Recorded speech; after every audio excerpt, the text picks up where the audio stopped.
Hey guys, glad you can make it with me here on Homemade and Secretly Delicious. As you may know, today's agenda, we're going to make grilled Greek pizza.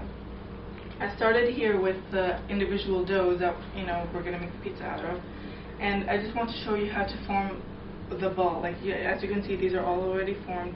The last one, all you need to do is fold the edges under, how they're all landing under here.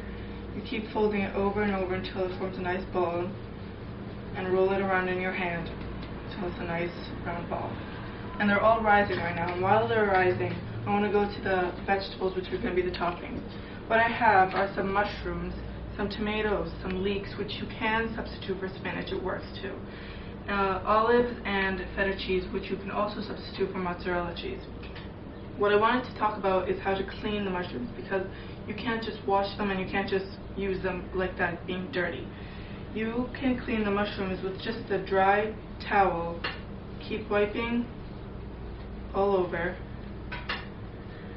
and you can see the dirt. There's some dirt on there, and it just gets off with a dry towel.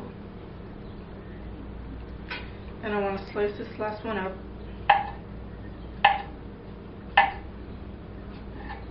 And it's not like you need to use these specific vegetables. You can use any vegetables you want, or just your favorites, anything.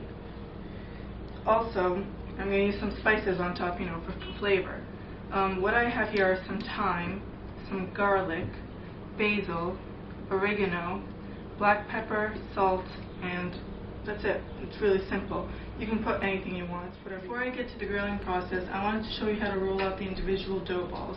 I already have all of them done, and they look, just like an individual one pizza, and they'll be grilled later and topped. Everyone can top them the way they want, whatever they want. What I want to tell you about rolling out the dough is that you have to have the surface floured and your rolling pin floured so that it doesn't stick. And you just go with back and forth motions. And it's not like you have to actually make the dough. If you find it too hard, you can just buy it. I mean, they're pretty good out there in the stores. But if you know how to make it and you have your own recipe, you don't have to follow this one. You can just make your own. And what I want also to tell you is that Homemade and Secretly Delicious will have a video of how to make dough soon, so you can follow that too. The last one's made. This also helps to, spread it out, have it equal on all edges.